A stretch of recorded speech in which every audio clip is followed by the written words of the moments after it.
जय राधा माधव कुंज बिहारी जय राधा माधव कुंज बिहारी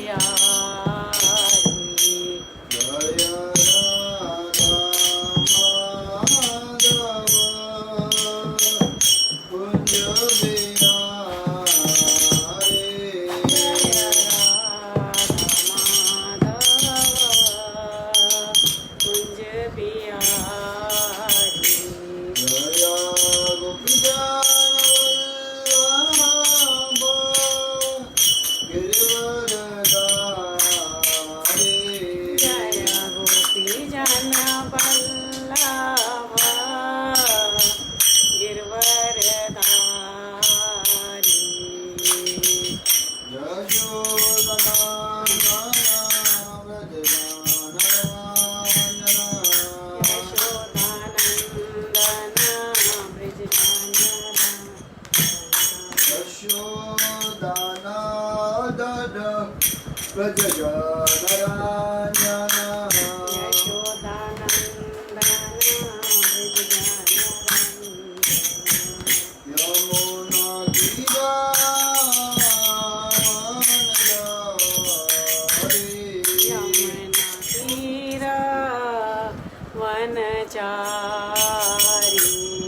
राधा माधव कुंज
कृष्ण। ये ओ सभी लोग हाथ जोड़िए और मेरे साथ बोलिएगा।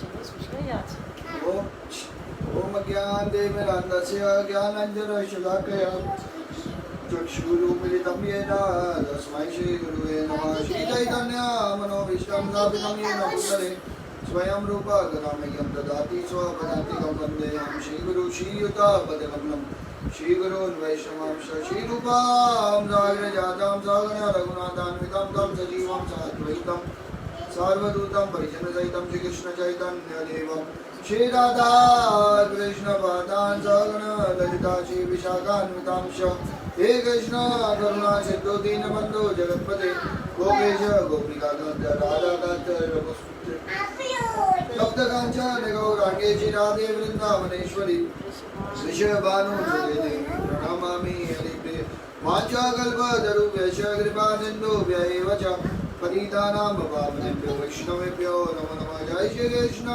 चैतन्य प्रभु नित्यानंद श्री अद्वैत गदाधर शिवासादि गौर भक्तवृंद।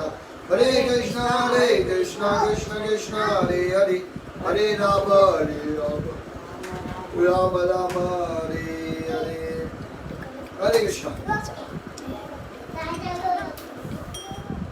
तो देखिए,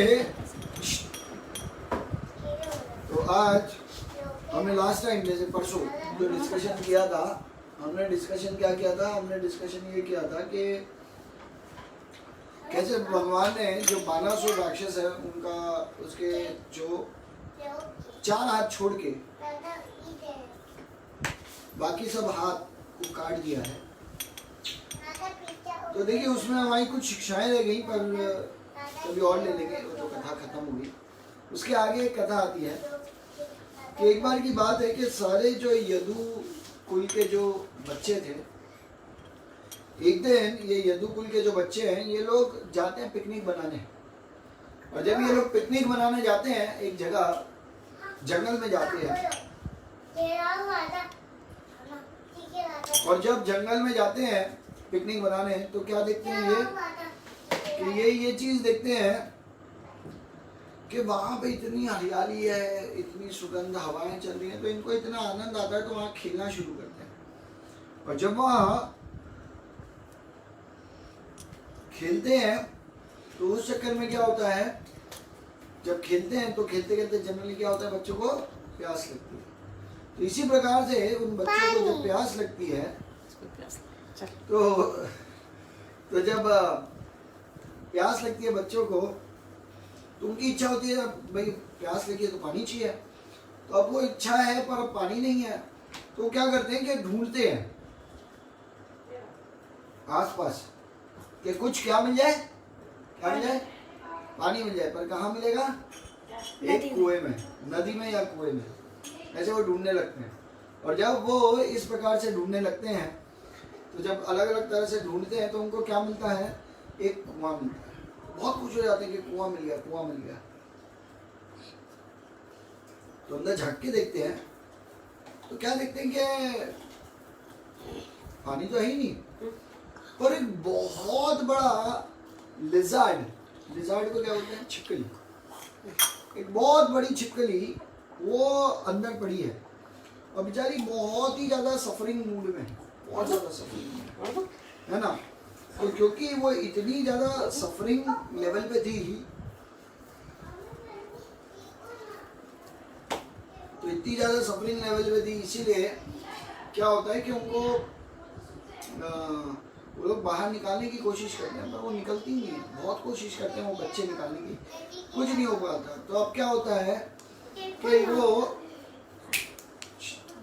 वो क्या करते हैं कि जब ये जो छिपकली है ये नहीं निकलती तो भगवान श्री कृष्ण के पास भागते हैं। वो कहते हैं हमने जंगल में इतनी बड़ी छिपकली देखी जो आज तक नहीं देखी थी। इस तरह से डिस्कशन करते हैं। और जब इस तरह से डिस्कशन करते हैं कि इतनी बड़ी छिपकली आज तक नहीं देखी, तो भगवान कृष्ण को लेके आते, कहते चलो कुएं में देखते हैं। और उसको हमने बाहर निकालने की कोशिश भी की और जब बाहर निकालने की कोशिश की, हरि बोल, तो जब बाहर निकालने की कोशिश की तो तब तो क्या होता है कि जब बाहर निकालने की कोशिश के लिए नहीं निकाल पाते, बहुत डिस्टर्बेंस है, तो भगवान कृष्ण को बुलाते हैं। और भगवान कृष्ण को जब बुलाते हैं तो उस समय क्या होता है कि भगवान श्री कृष्ण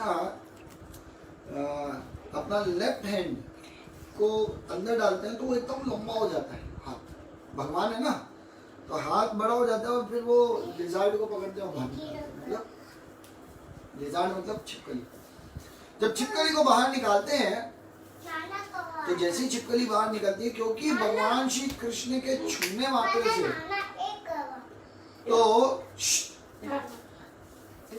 तो जब भगवान कृष्ण को का जो टच है, तो जब भगवान श्री कृष्ण का टच एक बार फील करते हैं वो जैसे ही, तो तुरंत देवता बन जाते हैं,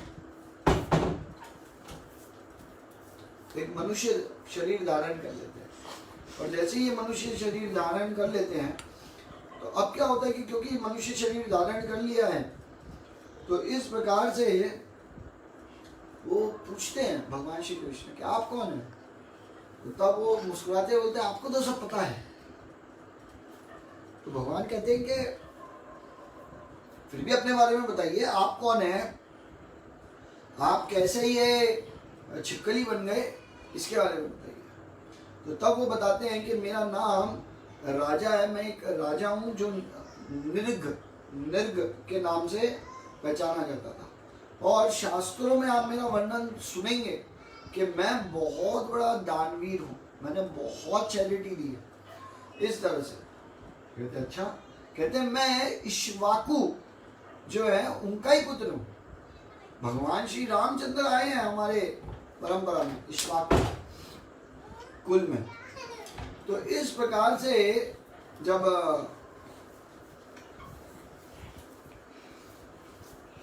डिस्कशन कर रहे होते हैं तो भगवान पूछते हैं कि ठीक है चलिए, आप तो इतने महान कुल से हैं, इक्ष्वाकु कुल से हैं, तो इतने इक्ष्वाकु कुल से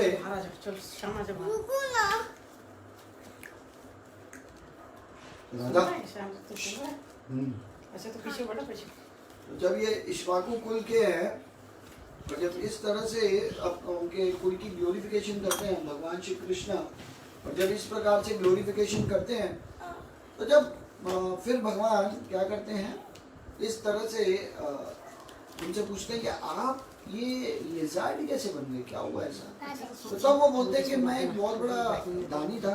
तो एक बार की बात है कि मैं गाय दान कर रहा था, है ना। तो मैं क्या किया कि कुछ ब्राह्मणों को गाय मैंने दान की, ठीक है, उनको दे दी, चैरिटी में गाय दे दी। और जब मैंने गाय दे दी, अब इतने में एक गाय घूमते घूमते अपने आप वापस से आ गई हमारे पास। अब एक और ब्राह्मण आए तो उनको मैंने 10,000 गाय फिर दे दी। तो अब जब मैंने 10,000 गाय दे दी दोनों को, एक को भी गाय दी, दूसरे को भी गाय दी, पर एक क्या हुआ, एक गाय वापस मेरे पास आ गई। और जब ये मेरे पास आई मेरे को पता नहीं चला, क्योंकि अब हजारों में गाय दान दी थी, एक गाय वापस आ गई, तो इस गाय को भी वापस हमने उनको दे दिया, क्या बोलते हैं, एक और ब्राह्मण को गाय दे दी। और जब इस प्रकार से जब एक और गाय का जब दान हुआ तो जो पहले वाले ब्राह्मण थे वो बोलने लगे कि भाई ये गाय तो मेरी है, और दूसरे वाले ब्राह्मण बोलने लगे मुझे दान में मिली है। अब ये दोनों लड़ने लगे और लड़ के मेरे पास आए, ये निर्ग राजा बोलते हैं इसे। तो कहते जब मेरे पास सब ये आए तो उस डिस्कशंस में ये निष्कर्ष निकला कि भाई गाय पहले किसी को दान दी, अब दूसरे को दान दी, दोनों क्लेम कर रहे हैं कि भाई एक दूसरे की गाय है। तो अब निष्कर्ष ये निकला कि भाई पहले जिसकी थी उसी की है, पर गाय अपने आप यहाँ आ गई, क्या करें। तो दूसरे बोलते हैं कि पर मैं इसमें क्या करूं, मेरे को अपने गाय दान कर दी। तो फिर जो होते हैं वो बोलते हैं कि कोई बात नहीं, जो निर्ग राजा होते हैं वो कहते हैं ठीक है एक काम करते हैं, मैं आपको और कोई गाय दे देता हूँ। तो जो पहले वाले ब्राह्मण होते हैं वो कहते हैं नहीं मेरे को यही चाहिए। इनको समझाते मैं आपको और गाय दे दूंगा, आप इनको दे दीजिए। कहते नहीं, मैं तो इस गाय से बहुत संतुष्ट हूँ। तो इस तरह से जैसे तैसे वो उनका सोल्यूशन नहीं कर पाते, बहुत कोशिश करते हैं, हर तरह से ट्रिक लगाते हैं, पर ये सोल्यूशन ही नहीं होता। फिर आखिर में दोनों वापस चले जाते हैं नाराज होके। स्पेशली जो पहला वाला ब्राह्मण होता है वो ज्यादा नाराज होता है, दूसरे का तो कुछ गया ही नहीं। तो इस प्रकार से ये बताते हैं कि इस तरह से ये नाराज हो जाते। अब इन्होंने वास्तविक रूप में सिर्फ यही एक गलती की होती पूरे जीवन में, नृग राजा ने। तो अब क्या होता है कि जब इनकी मृत्यु होती है तो ये पहले जाते हैं यमलोक में, यमराज के पास। तो यमराज कहते हैं इनको कि आपने इतने अच्छे कार्य किए, अब आप बताइए आपको पहले अच्छे कर्मों का फल चाहिए या खराब कर्मों का फल चाहिए? तो नृग राजा कहते हैं अरे मैं तो इतना दान किया, इतना सब किया, तो अब क्या है कि मैं क्या करूं ऐसे सोचते। फिर कहते ठीक है, एक काम करते हैं, आप पहले मुझे मेरे खराब कर्मों का फल दो। तो कहते ठीक है। तो तब उनको बताते हैं कि आपका खराब कर्म ये थे कि ये जो ब्राह्मण असंतुष्ट होकर आपसे गया, ये आपके लिए खराब कर्म है, क्योंकि एक राजा को अपनी प्रजा और उस प्रजा में भी जो ब्राह्मण है उनको हमेशा खुश रखना चाहिए। अगर वो खुश नहीं है इसका मतलब वो राजा अपराधी है। वो इस तरह से बताते हैं, और जब इस तरह से बोलते हैं तो तुरंत क्या करते हैं, उनको कहते हैं ठीक है, तो इसका अपराध ये है कि आप अभी क्या बन जाओ, डायरेक्ट लिजार्ड, मतलब छिपकली। तो आप छिपकली बन जाइए, और छिपकली बन के वो तुरंत ही उधर से गिरते हैं और उस कुएं में आके अटक जाते हैं। तो कहते हैं आज भगवान आपने मुझे छुआ, और छूने मात्र से जो मेरा पाप है वो तो चला गया, और मैंने जितना दान किया था, भगवान का नाम लिया था, उसके फल स्वरूप क्या है कि आपका डायरेक्ट दर्शन हो रहा है और आपका स्पर्श मुझे प्राप्त हुआ है।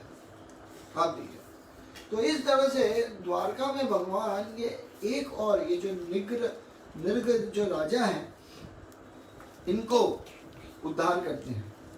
तो इसीलिए ये स्टोरीज तो थोड़ी सी बड़ी है और हम शॉर्ट में लेके जा रहे हैं, पर कहने का मतलब ये है कि हमें ये समझना है कि देखिए इवन इतनी छोटी सी जो एक्चुअली गलती नहीं है, तो फिर भी क्योंकि राजा के कारण कोई असंतुष्ट होके गया, आप देखिए है ना, कोई एक ब्राह्मण असंतुष्ट होके गया तो इतनी बड़ी सजा है। तो हमें ये सब सोचना होगा कि हमने कितने लोगों का दिल दुखाया होगा वास्तविक रूप में, हमसे कितने लोग नाराज होके गए होंगे। तो पता है क्या होता है, जब हम इस तरह की बातें करते हैं तो व्यक्ति अपने आप को कभी टोटलता ही नहीं है। वो क्या करता है, हाँ मेरे को कितने कितने लोगों ने नाराज किया, हमको उसके बारे में जानना चाहिए। अधिकांश लोग ऐसा ही सोचेंगे, पर जो भक्त होगा वो तुरंत अपने ऊपर आएगा कि हाँ यार, मैं एक लिस्ट बनाता हूँ आज तक कितने लोगों के प्रति मैंने अपराध किया, कितने ऐसे लोग हैं जिनका हृदय मैंने दुखाया, कितने ऐसे भक्त हैं जिनके प्रति मैंने ऐसा कार्य किया है कि वो असंतुष्ट होके गए हैं, दुखी होके गए हैं, परेशान होके गए हैं, फ्रस्ट्रेट हुए हैं मेरे कारण, और पता नहीं क्या क्या चीज हुई है उनके जीवन में। तो जब इस तरह से तो इस प्रकार से जब ये डिस्कशन होते हैं, आप देखिए, तो जब इस प्रकार से डिस्कशंस हमको ये समझना होगा कि भाई किस प्रकार से ये जो भक्ति जीवन है ये बहुत ही एक एक कदम पे ध्यान रखने वाला, आप देखिए, चीज़ है। क्योंकि अगर हम इन सब चीज़ों पे ध्यान नहीं रखेंगे तो ये मान के रखिए कि हम लोग अल्टीमेटली अपने आप को ही दुख दे रहे, और किसी को दुख नहीं दे रहे, क्योंकि हमारे कर्म ही हमारे ऊपर लौट के वापस आएंगे।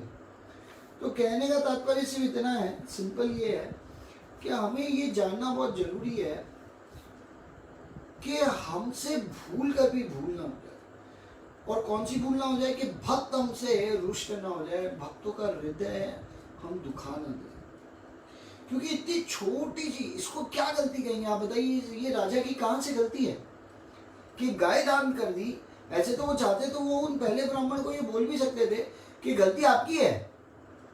आप देखिए, मैंने आपको गाय दी, आपने ध्यान नहीं रखा, वो गाय वापस मेरे पास आ गई, मेरी क्या गलती है? ये भी तो बोल सकते थे। पर नृग राजा ने कहा नहीं, जो भी गलती हुई है पहले उसकी सजा दीजिए मुझे। ये है एक महान लोगों का लक्षण। ये लोग क्या करते हैं, पहले अपने पाप का प्रायश्चित करना चाहते हैं, बल्कि जबकि जो भौतिक जगत का जो व्यक्ति है वो पहले अपने अच्छे कार्यों के प्रति सुख मांगेगा, क्योंकि उसकी डिजायर ही है। उनको हर स्थिति में सिर्फ और सिर्फ क्या चाहिए, मैंने क्या अच्छा किया जिससे मेरा कॉलर ऊपर हो, मैं कितना महान हूं, मेरे कार्य कितने सही हैं। और इसी में तो आदमी फंस जाता बिल्कुल पूरी तरह से। किसी भी स्थिति में व्यक्ति को अपनी गलती दिखती नहीं है, पर जो भक्त होते हैं वो हर स्थिति में अपनी गलती ढूंढते हैं। आप सोचिए, इवन जो छठ गोस्वामी, हमारे गोस्वामी भी ये बोलते थे कि हम कितने बड़े पापी हैं, हम कितने बड़े अपराधी हैं, हम कितने बड़े एकदम बेकार व्यक्ति हैं। आप सोचिए, हम ये भी तो, आप सोचिए, वो छठ गोस्वामी सोचते थे अपने बारे में। हम कभी अपने बारे में इस तरह से सोचते हैं क्या? नहीं सोचते। क्यों नहीं सोचते? क्योंकि हमको लगता है हम एकदम परफेक्ट है। हम इसलिए नहीं सोचते क्योंकि हमको लगता है हमने कोई गलती नहीं की। इनफैक्ट लोगों ने हमारे प्रति बहुत अपराध किया है।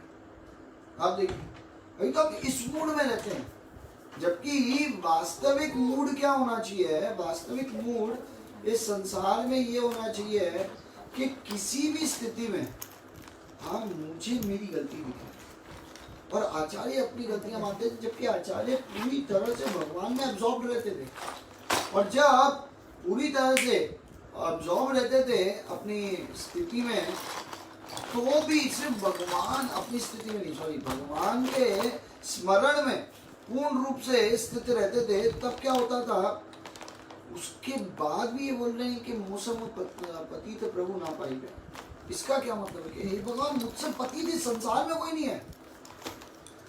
ये है महान लोगों का लक्षण। महान लोगों का लक्षण क्या है कि वो तुरंत अपनी गलती मानते हैं। और जो समझो इस भौतिक जगत का व्यक्ति है, वो तो कैसा है? भौतिक जगत का व्यक्ति कभी अपनी गलती नहीं मानेगा। तुरंत जैसे उसकी गलती के बारे में बताएंगे तो और गुस्से में आएगा, अच्छा अब मेरी गलती बता रहे हो, आप कौन से दूध के दूल्हे? और ऐसे करके तुरंत दूसरे के ऊपर शुरू हो जाएगा। पर भक्त वो होते हैं, भगवान के प्रिय वो व्यक्ति बन पाता है जो अपनी गलती स्वीकार करता है। जैसे नृग जो राजा थे, उन्होंने बहुत सोचने के बाद पहले ये डिसीजन लिया कि ठीक है, पहले मैं अपनी गलती के प्रति प्रायश्चित करूंगा, उसके बाद जो भी मेरे अच्छा कार्य किया है उसका फल लूंगा। ऐसा है। तो जब तक हम इस प्रकार से नहीं करेंगे, तब तक हम वास्तविक रूप में भक्ति नहीं कहलाएंगे। और देखिए उसका फल क्या मिला? उसका फल ये है कि भगवान ने स्वयं अपने हाथों से, वो जो एक कुएं में गिरे हुए थे जिसमें पानी नहीं है, आप सोचिए कुआं कितना डीप होता है। इतने डीप में जब कुआं के अंदर एक छिपकली गिरी है इतनी बड़ी सी, हाँ, और उनको भगवान निकाल रहे। सोचिए स्थिति कितनी गंदी मिली, छिपकली का मिला। आपको पता है छिपकली किसी को पसंद नहीं है, घर में छिपकली आ जाए तो देखो एकदम गंदा फीलिंग आता है ना? तो इतना छोटा अपराध के लिए ये छिपकली बना दिया। सोचिए हम लोग क्या क्या बनेंगे और हमारे साथ क्या क्या होगा, हमने कितने का दिल दुखाया होगा, सोचिए सिर्फ। इसीलिए जो भक्त होते हैं वो कभी भी किसी का दिल नहीं दुखाते।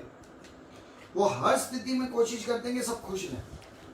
हम अपने आप को केंद्र में कभी नहीं रखेंगे, हम भगवान को केंद्र में रखेंगे और हम भगवान के जो भक्त हैं उनको केंद्र में रख के जीवन जिएंगे। ये भगवान के जो प्रिय भक्त होते हैं ना, उनके ये लक्षण है। आप देखिए, अब ये हमारे ऊपर डिपेंड करता है कि हमको भगवान का इतना प्रिय बनना है कि नहीं बनना है। भगवान को केंद्र में रख के जीवन जीना है कि नहीं जीना है, भगवान के भक्तों को केंद्र में रख के जीवन जीना है कि नहीं जीना है, या अपने मन माने ढंग से जीवन जीना है। अब ये देखिए ऐसा।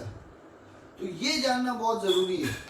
और जब तक ये नहीं जानेंगे, ये नहीं समझ लेंगे और जीवन में नहीं उतारेंगे, तब तक भगवान नहीं आएंगे हमको हमारी खराब स्थिति से उठाने।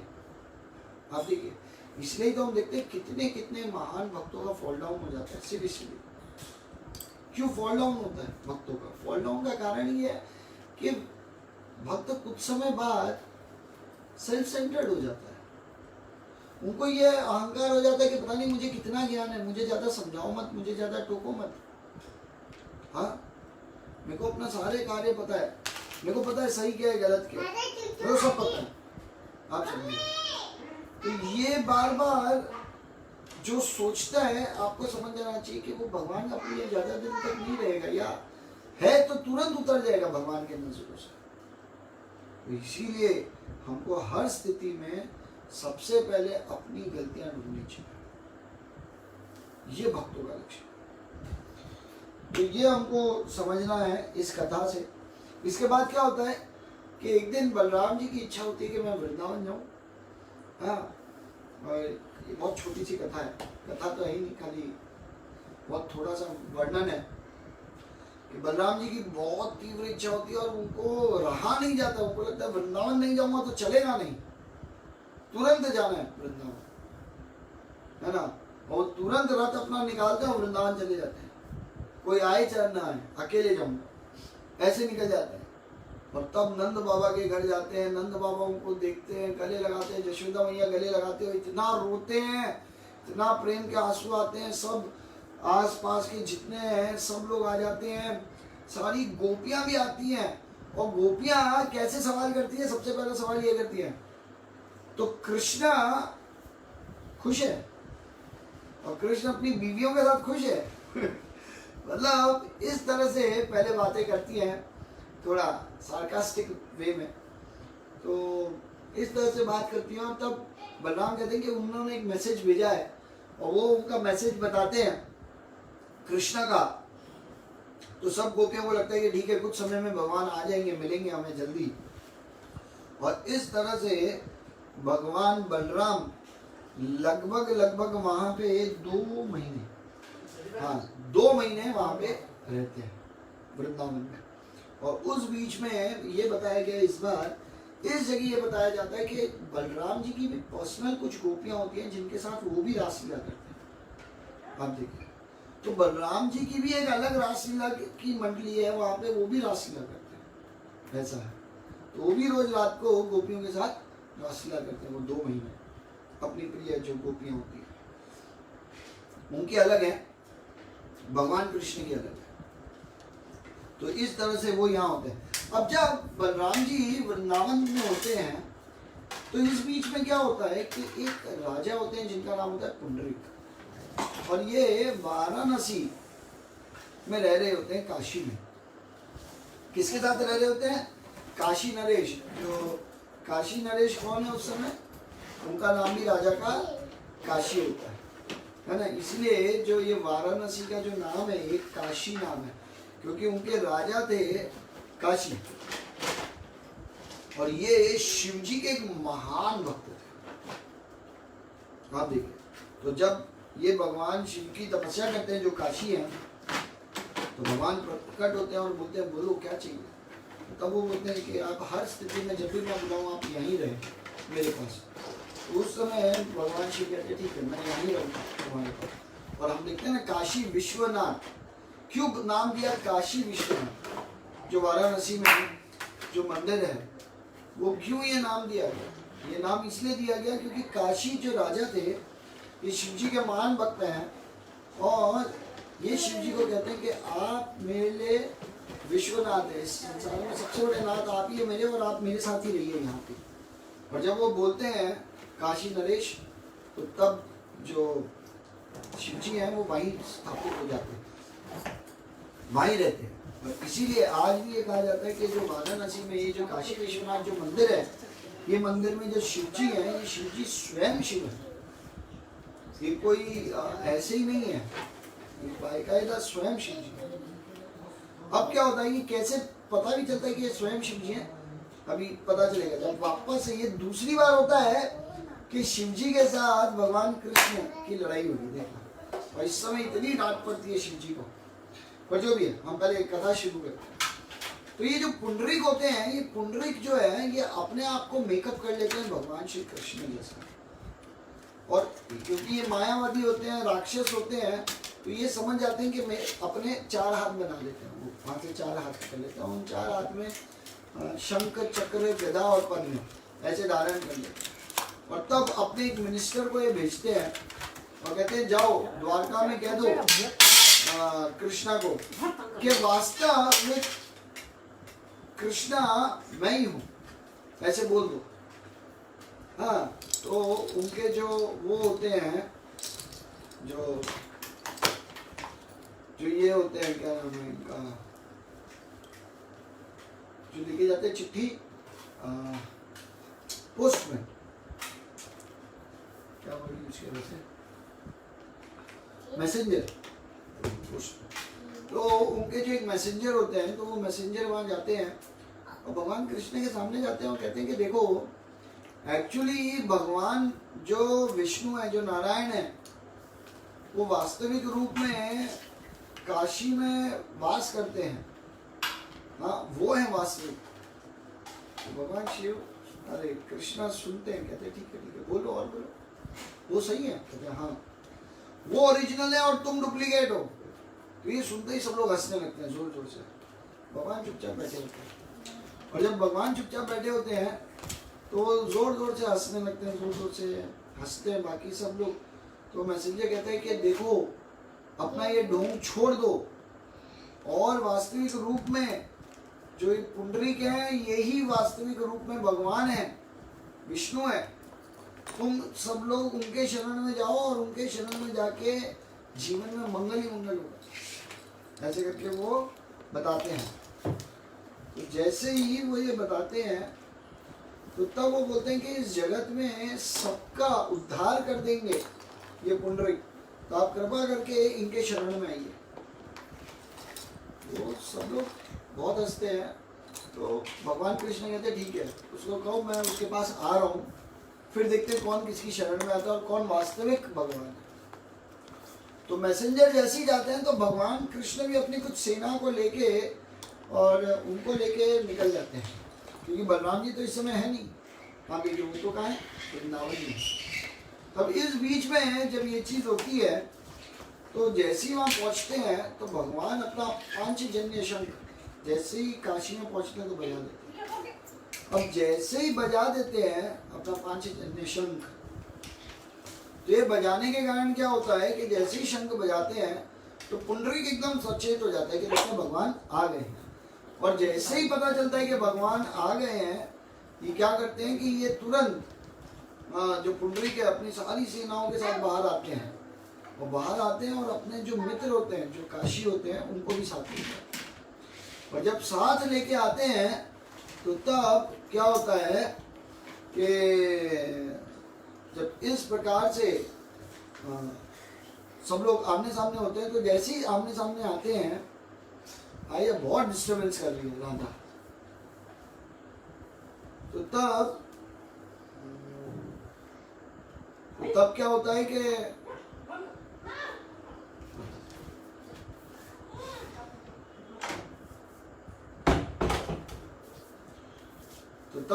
कि तब तुरंत ही ये जो पुंडरीक है इनको देख के भगवान कृष्ण हंसने लगते हैं, और खूब इतना हंसते हैं क्योंकि ये क्या कर लेते हैं, भगवान जैसा मेकअप कर लेते हैं, तो भगवान जैसे ही दिखने लग जाते हैं।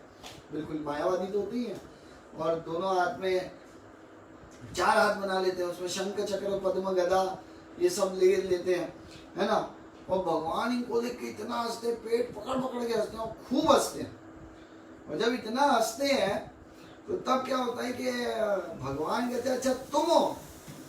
तो तब पुंडरीक फिर अहंकार में ही बोलते हैं देखो तुम्हारे पास फिर एक मौका है, मेरी शरण में आ जाओ और मैं ही वास्तविक रूप में भगवान हूँ। तो भगवान अपनी हंसी को जैसे तैसे कंट्रोल करते हैं, कहते हैं ठीक है मैं आज बताता हूँ कि कौन भगवान है, देखते हैं। आप देखो, मतलब भगवान क्या करते हैं, अपना एक तीर निकालते हैं, उनको मारते हैं, वो उनका तीर निकालते हैं, और ऐसे थोड़ी देर भगवान वीर रस का पालन करते हैं, और फिर पुंडरीक को एक तीर मार के उसका गला काट देता है। अब जैसे ही पुंडरीक को मार देते हैं, तो क्योंकि पुंडरीक पूरा दिन है ना, मैं विष्णु हूँ, मैं विष्णु, मैं विष्णु, मैं विष्णु, विष्णु विष्णु विष्णु ऐसे ही बोलते रहते हैं, तो इसलिए नामाभास हो जाता है, मतलब उनको ये फल मिलता है। तो इसलिए बताया जाता है कि उनको एक मुक्ति मिलती है। अब क्या होता है कि क्योंकि उनका जो मित्र है, ये जो पुंडरीक है, इनका वध हो जाता है, तो जो काशी होते हैं, काशीराज, ये बहुत क्रोधित हो जाते हैं। तो ये आते हैं कि मेरे दोस्त का आज मृत्यु हो गई है, तो उसका बदला तो मैं लूंगा ही। और तब वो शिव जी को आह्वान करते हैं, शिव जी को भी बुलाते हैं, तो शिव जी भी आते हैं और काशीराज भी आते हैं और सब ये लड़ते हैं साथ में। तो तब पहले शिव जी को थोड़ा सा सबड्यू किया जाता है, थोड़ा ठंडा किया जाता है भगवान के द्वारा, उनको हराया जाता है। और यहाँ पे शिव जी दूसरी बार हार जाते हैं, आप देखिए, भगवान कृष्ण से। और जब हार जाते हैं तो तब भगवान उनको बहुत डांटते हैं, भयंकर डांटते हैं, कहते हैं तुम क्यों ऐसा वरदान देते हो कि जहां पे तुम्हें बार बार मेरे सामने ही लड़ने आना पड़ता है। वरदान तो देख के दिया करो, व्यक्ति को तो देखा करो, क्या इतनी भी समझ नहीं है? ऐसा करके खूब डांटते हैं, कहते हैं तुम मेरे आगे आगे लड़ने, ऐसा करके खूब डांटते हैं। तो भगवान शिव जो होते हैं वो माफी मांगते हैं और तुरंत वहां से भाग जाते हैं। और तब भगवान क्या करते हैं, अपना सुदर्शन चक्र निकालते हैं और इस सुदर्शन चक्र से ये जो काशीराज है, इनका गला काट देते हैं। और इस तरह से भगवान कृष्ण ये पुंडरीक और काशीराज का उद्धार करते हैं। पर अब देखिए, ये लीला अगर भागवतम में आई है तो इसका क्या कारण है, हाँ बताइए। इसका कारण, इसमें एक बहुत ही सुपर हिडन मैसेज है। वो हिडन मैसेज क्या है? वो हिडन मैसेज ये है कि संसार में हमको ही, जितने भी हम सब हैं, हम सब भगवान बनने ही आए हैं। आप देखिए क्यों? क्योंकि हम सब भी भगवान से ईर्ष्या करते हैं, जैसे पुंडरीक ईर्ष्या कर रहे हैं भगवान से। क्यों ईर्ष्या कर रहे हैं? क्योंकि उनको भी भगवान जैसा बनना है, उनको भी भगवान की तरह ही ऑपुलेंस चाहिए। इनफैक्ट वो भगवान को डायरेक्टली बोलेंगे तुम मेरी शरण में आ जाओ। क्या हमारे अंदर ये भावना नहीं है? है ये भावना, वास्तविक रूप में ये भावना है हमारे अंदर, आप देखिए। पर ये भावना जाएगी कैसे? अच्छा, ये भावना हमारे अंदर और कैसे कैसे दिखती है? इवन जब हम भक्ति जीवन में भी आ जाते हैं, देखिए ये पॉइंट समझना बहुत जरूरी है हम सबको, कि इवन भक्ति जीवन में भी जब हम आ जाते हैं तो भी हम इसी मूड में रहते हैं। आज भी भक्ति जीवन में हमको ही सबसे ज्यादा मान सम्मान चाहिए, जबकि भक्ति का वास्तविक गुण क्या है पता है? भक्ति का वास्तविक गुण ये है कि हर एक व्यक्ति को दूसरों को मान सम्मान देने में, दूसरों को आदर देने में, दूसरों का ग्लोरिफिकेशन करने में जो आनंद की अनुभूति होती है, वो कहीं और नहीं हो सकती, किसी और चीज से नहीं हो सकती इस संसार में। आप देखिए, ये भक्तों का गुण है। जब तक हम इस स्थिति में नहीं आएंगे तब तक वास्तविक रूप में हम भी पुंडरीक ही हैं। हमारे अंदर पुंडरीक वाले गुण हैं। हम भगवान से कंपटीशन कर रहे हैं। क्यों भगवान से कंपटीशन कर रहे हैं? क्योंकि हम अपने बारे में ही सिर्फ सोचते हैं, अपने आप को महान बनाने में लगे हुए हैं, अपने आप को श्रेष्ठ प्रूव करने में लगे हुए हैं। पर जो भक्त है वो अपने आप को निम्न एकदम मानता है। इसलिए तुरंत ग्लोरिफिकेशन देना है तो इतना आनंद होता है, वाह, ग्लोरिफिकेशन देने में मेरे को खूब आनंद होता है, सेवा करने में मेरे को बहुत आनंद होता है, मान सम्मान देने में मेरे को बहुत आनंद होता है। पर यहाँ तो स्थितियां अलग हो जाती हैं। अभी हम लोगों के साथ स्थितियां कैसी हैं? हमारे साथ स्थितियां ऐसी कि अगर मान सम्मान देंगे तभी देंगे जब मुझे भी मिलेगा। अभी तो ये स्थिति है हम सबकी। हम आदर तब देंगे, हम ग्लोरिफिकेशन तब करेंगे, जब हम सेवा तब करेंगे जब हमें मिलेगा। तो हमको पहले ये समझना है कि हम सेवा करने आए हैं कि हम सेवा लेने आए हैं। ये भेद बहुत अच्छे से समझिए। हम ग्लोरिफिकेशन करने आए हैं कि अपने आप को ग्लोरीफाइड करवाने आए हैं, ये हमको ध्यान रखना बहुत जरूरी है ना। हम यहाँ पे रिस्पेक्ट देने आए हैं कि रिस्पेक्ट लेने के मूड से आए हैं, ये हमको समझना बहुत जरूरी है। क्योंकि जब तक इस भेद को हम नहीं समझेंगे तब तक वास्तविक रूप में हम भक्त बने ही नहीं है। ये एक रियलिटी है। सिर्फ अपनी चलाना चाहते हैं, अपने बारे में सोच रहे हैं, अपने आप को केंद्र बिंदु बना रखा है कि अगर हम किसी के लिए कुछ करेंगे तो उसके सामने मेरे को क्या मिलेगा। अभी ये स्थितियां चल रही है हमारी। क्या सोच के देखिए, ऐसी स्थिति से भगवान ऐसे व्यक्ति को एक्सेप्ट करेंगे? क्या ऐसे मनोवृत्ति वाले व्यक्ति को भगवान अपना प्रेम देंगे? और ऐसे मनोवृत्ति वाले व्यक्ति को भगवान अपने धाम में बुलाएंगे क्या? आप सोचिए, भगवान सेल्फिश लोगों को अपने धाम में बुलाएंगे या उन लोगों को बुलाएंगे जिनको सेवा करने में खूब आनंद आता है, जिनको ग्लोरिफिकेशन करने में खूब आनंद आता है, जिनको लोगों को आदर देने में खूब आनंद आता है? आप सोचिए, इनको भगवान बुलाएंगे या जो इस एक्सपेक्टेशन में कि अब मुझे कितना मिलेगा? आप सोचिए। तो अपने आप को अंदर से जांचिए। वापस से मैं बोलूंगा, देखिए अपने अंदर, क्या हमें ये सब चीज चाहिए कि नहीं चाहिए? ये सोचिए और देखिए अपने अंदर कि ये पुंडरीक मेरे अंदर बैठा है क्या? और बैठा है तो तुरंत जाइए, गुरु की शरण में जाइए, उनके सामने बोलिए, भगवान के सामने जाइए, बोलिए कि हाँ भगवान मेरे अंदर ऐसा है। अब देखिए, भगवान उसको पुंडरीक को देख के हंस रहे हैं, खूब हंस रहे हैं और कह रहे कितना बड़ा मूर्ख है। क्या लगता है भगवान हमको देख के नहीं हंसते होंगे? कितना बड़ा मूर्ख है, तुमको भक्ति दे दी। हाँ, तुमको समझा रहा हूं बार बार अपने भक्तों के माध्यम से कि भक्त बनो, भक्त बनो, और भक्ति जीवन में भी ऐसा जीवन जी रहे हैं। सोचिए क्या जीवन है। आदर, एक बार मेरे को एक भक्त ने बोला था, प्रभु जी कितना आदर देंगे ये बताइए। मैंने कहा वाह, क्या सवाल है, कितना आदर देंगे? मतलब जितना जीवन है उतना पूरा जीवन, रोज हर मिनट आदर देने की इच्छा है। ये भक्त को बोलते हैं। हर स्थिति में सबको आदर दे रहे हैं और हम आदर लेने में लगे हुए हैं और ये बोल रहे हैं। सोचिए। और वास्तविक भक्त कैसे हैं? जब कोई उनका सीनियर, शिक्षा गुरु, दीक्षा गुरु जब उनको देख लेते हैं, उनके अंदर कमी देख लेते हैं, जैसे भगवान कृष्ण ने शिव जी के अंदर देख ली, तो शिव जी को जब डांटा तो शिव जी चुपचाप सुन के वापस लौट गए और समझ गए कि मेरी क्या गलती है, मुझे क्या करना चाहिए। हम क्या करते हैं? हम चिढ़ जाते हैं, हम गुस्से में आ जाते हैं, क्यों ऐसा बोल दिया मुझे, क्यों मेरी गलती बता दी, अरे मैंने तो ये चीज इसलिए की थी क्योंकि उसने भी ऐसे किए थे। अरे अगर सामने वाला नरक जाने वाला है तो वो गलती कर रहा है। अगर समझिए हमको अगर यमराज मिले और यमराज कहे तुमने ये गलती क्यों की, क्यों? क्योंकि वो भक्त ने ऐसा किया था, तो कहेंगे उसने क्या किया, उसको उसका फल मिलेगा, वो छोड़ो, तुमने ये क्यों किया ये बताओ पहले।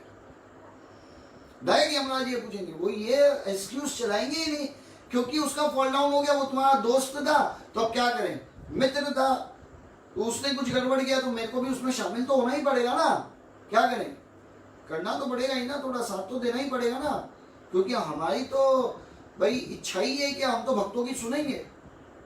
पर सच्चाई क्या है पता है?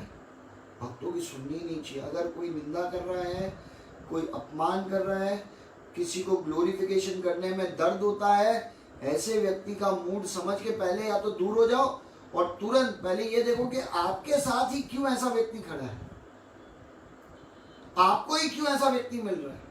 इसका मतलब आपके अंदर भी वो गुण है।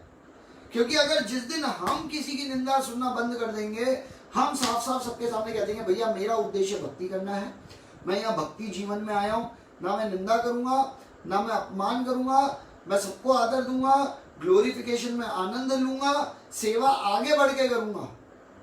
ऐसा नहीं है अरे ये लोग तो बहुत सेवा के नाम पे है ना पेल देते हैं, अरे सेवा के नाम पे है ना जबरदस्ती ज्यादा करवा देते हैं, अरे सारी चीजें हमारे सर पे ही मार देते हैं। आप देखना जैसा आप हो आपको ऐसी कंपनी मिलेगी। कितने बोलते हैं ना जैसा संग वैसा रंग, पर इसका एक उल्टा भी है, जैसे हम हैं हमको वैसे ही लोग भी पसंद आते हैं। अगर हम अच्छे भक्त बनेंगे तो देख लेना हमारे पास लाइन लग जाएगी अच्छे भक्तों की। और अगर हमारे मन में खोट है, हम नहीं चाहते आज भी भगवान को हृदय से, तो हमको वैसे ही भक्तों का संग मिलेगा जो भगवान के नाम तो ले रहा है पर at the same time back of the mind उसका आज भी कॉम्पिटिशन है भगवान के साथ। आप देख लेना। और ऐसे लोगों का हम संग करेंगे। तो हमको जानना है कि हम संग किसका कर रहे हैं, हम आकर्षित किससे हो रहे हैं। बहुत जरूरी है हमारे जीवन में ये देखना। इसीलिए देखिए भक्ति जीवन का मतलब है सेल्फ रिफ्लेक्शन।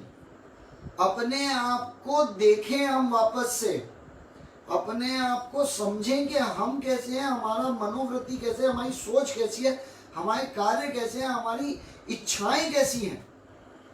हर बार सोचना चाहिए कहीं हम तो पुंडरीक जैसे नहीं हैं।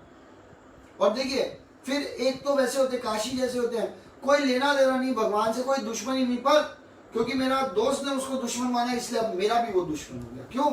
उसके साथ बैठ बैठ के इतनी निंदा कर करके, उसके साथ इतनी अपराध कर करके, आप समझिए उनमें और पुंडरीक में कोई डिफरेंस ही नहीं रहा। भगवान ने दोनों का ही गला काट दिया। आप देखिए, जबकि काशी राज तो शिव जी के भक्त थे तो भी उनका गला कट गया। क्यों कटा? आओ और करो निंदा, लो मजे निंदा करने में, उससे क्या होगा?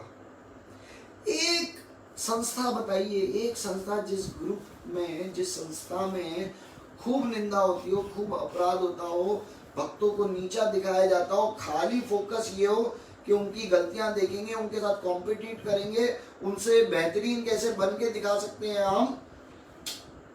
एक कंपटीशन, हेल्दी कंपटीशन अच्छा होता है कि हेल्दी कंपटीशन में हम चाहें कि हाँ भाई, अरे भक्त इतना उत्साहित है, इतना अच्छे से सुबह उठता है, इतना अच्छे से जप कर रहा है, रीडिंग कर रहा है, हियरिंग कर रहा है, सेवाएं कर रहा है, इतना सुंदर इनका एसोसिएशन है, यार मेरा भी होना चाहिए। ये अच्छा है एज ए इंस्पिरेशन। आप देखिए हेल्दी कंपटीशन इसे बोलते हैं। पर ईर्ष्या में अच्छा बहुत नाम हो रहा है इनका। ऐसे कौन से महान भक्त हैं ये, इनके अंदर भी तो 50 गलतियां हैं। मैं बता सकता हूं, जिस दिन ये मनोभाव आ गया उस दिन खत्म हो गया। आप देखिए तुरंत गिर जाएंगे इस संसार में नीचे। और ये अधिकांश देखना दो ही तरह से होता है, एक तो भगवान से कंपटीशन के चक्कर में, और दूसरे हमारी काशी राज जैसी स्थिति हो जाती है। क्या बैठे हैं दोस्त के साथ और रोज निंदा ही चल रही है और कुछ हो ही नहीं रहा। आप हृदय से सोचिए कि आप जब भक्तों के साथ बैठते हैं तो शास्त्रिक बातें करते हैं या इधर उधर की सारी बातें करते हैं या सिंपैथी लेने के लिए बातें करते हैं। ये सिर्फ सोच के देखिए अपने बारे में। हम भक्तों के संग में आए क्यों हैं? सिंपैथी लेने आए क्या? अपना दुखड़ा रोने आए हैं क्या? हमारे साथ क्या क्या गलत हो रहा है वो करने आए हैं क्या? बातचीत हम क्या करने आए हैं भक्तों के संग में? और साथ ही साथ ये चेक कीजिए हम भगवान के रिलेटेड कितनी बात कर रहे हैं। हम एक दूसरे को मिलकर भक्ति में कितना उत्साह दे रहे हैं, कितने एनकरेज कर रहे हैं बुक रीडिंग, हियरिंग और सेवाओं को आगे करने के लिए। आप बताइए, पर नहीं है, तुरंत नेगेटिव हो जाते हैं हम, तुरंत। हाँ, इसीलिए ये जो लीलाएं हैं भगवान की, ये लीलाएं हमको ये सब संकेत देती हैं कि हमको फ्रॉड नहीं करना है। क्योंकि भगवान सबके हृदय में, जैसे ही हम कुछ सोचते हैं तो सबसे पहले भगवान को हृदय में पता चलता है। इसलिए अपने आप से सवाल कीजिए कि हमारी स्थिति क्या है, हम कौन हैं, हम क्या सोच रहे हैं, हमारे कार्य क्या है। और भक्ति में आके क्या भगवान का हृदय जीता है हमने आज तक? ये सोचिए। और जिस दिन इस चीज को सोच लेंगे, इस चीज को समझ लेंगे वास्तविक रूप में, हम देखेंगे कि भगवान अपने आप आएंगे।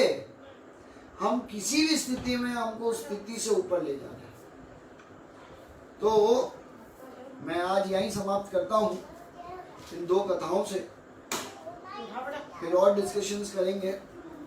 पर मेरा ये कहना है कि जो ये दो कथाओं से हमको जो इंस्ट्रक्शंस मिल रहे हैं इस पे हम विशेष ध्यान दें, इस पे हम विशेष इनके बारे में सोचें, क्योंकि ट्रेन होना बहुत जरूरी है। क्या आज भी भक्ति जीवन में हम क्या मान सम्मान के लालसा रखते हैं क्या? आज भी सम्मान देने से पहले ये सोचते हैं कि मुझे कितना मिलेगा, अगर मैं इतना दूंगा, मैं इतनी सेवा करूंगा तो मेरी कितनी सेवा होगी, मेरे को रिटर्न में क्या मिलेगा अगर मैंने कुछ भी किया भक्ति जीवन। तो इस तरह से जो हमारा मनोभाव है इसको चेक कीजिए, और जिस दिन हम इसको वास्तविक रूप में चेक कर लेंगे, हम देखेंगे कि इस संसार में कोई हमें रोक नहीं सकता भगवान का प्रिय बनने से, पर ये डिसीजन सब हमारे हाथ में। आप देखिए, है ना? तो मेरा आप सबसे यही कहना है कि आप सब लोग आए, बहुत बहुत धन्यवाद ये सुनने के लिए। आशा करते हैं आपको ये कथाएं अच्छी लग रही होंगी। इसको आगे भी हम कंटिन्यू करेंगे थोड़ा सा, क्योंकि अब ज़्यादा कुछ रहा नहीं है, थोड़ा सा ही रहा है, तो वो फटाफट कंप्लीट हो जाएगा। तो आप सब लोग आए, उसके लिए बहुत बहुत धन्यवाद। फिर जल्द मिलते हैं। Thank you so much. Hare Krishna.